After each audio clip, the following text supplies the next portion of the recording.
My name is Ivy Mellow. I have Ivy Simply Homemade in Waterford, Connecticut. We are a prepared meals and catering service. It started when I was in vocational school, and I went to vocational school for hairdressing. My best friend was in culinary, and she said, "You're going to have so much more fun with us." And I said, "Absolutely not. I'm not going to be in a kitchen the rest of my life." We were both already busting tables and waitressing through high school. So I was like, "No, I need out of this restaurant business. I need a different job."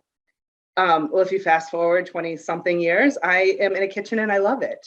So I still was in the industry a little bit. Um, from there, I was working a lot, and I said, I was eating breakfast out, lunch out, grabbing dinner for my husband and I, because there was no way I was cooking when I would get home from meetings and events at 9 o'clock at night. So I said to my husband, "I think we can do this." And then one day we went to a similar location to what we have in my hometown. And he walked in and he goes, "You can do this." And basically 2 weeks later, we found a location. And about 2 months later, we started. So it's kind of like on a whim, but not really, because I guess I've been training for this my whole life. We opened the business 10 years ago. And I have to say, it's really been trial and error. And I was doing things, I was having money at the end of the day, and the end of the week, the end of the year, but I was never happy with what I was doing for how hard I was working.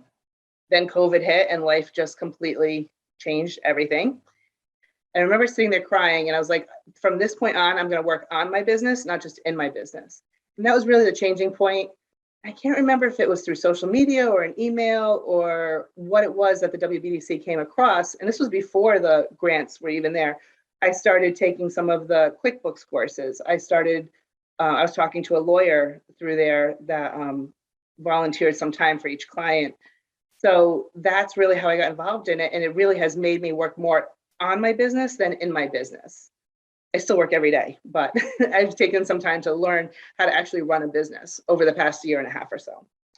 It's funny because I don't know if it's just as a woman or as a person who technically never went to school for being in the culinary field, but being a chef, I've always been very insecure about everything. So when I was told that I got it, I was like, I don't deserve it. Everybody does so much more than me. People have so much more schooling than me. But again, working on like all these things I've learned to work on myself, I said, no, you know what? I do deserve it, because over the years, I've helped 4 or 5 women start their business. They've either rented out their kitchen from me, like we bounce things off of each other. I'm starting to create a group within our industry and our area that we're helping each other with all the difficulties, whether it's staffing or whatever. So I do feel that I am trying to do something to make the world better, make it better for women in business. My short-term goals now are really organizing every step of my business.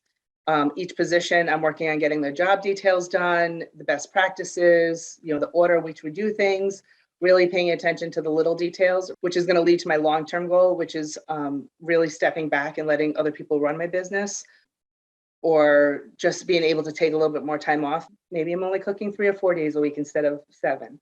Or maybe I'm able to take 2 weeks and do something, and just know that it's in good hands and it's organized as a true business should be. First and foremost, make sure you have a good support system around you. Make sure that your family, your loved ones, your friends are there to support you. And then whatever you're not strong at or you don't think you have time to do, figure out a way to hire it out. I do my own payroll. I do some of my own like quarterly taxes and monthly taxes, but my year-end taxes, all of that, I hire out. A lot of my website, I'm now hiring out because it's not something that I love to do. And when I do it, it does not come out correct. And it's worth spending the time on it. And I know it's really hard when you're starting a business and every dollar matters, but really pick and choose what you're able to do, what you're good at, and what needs to be hired out.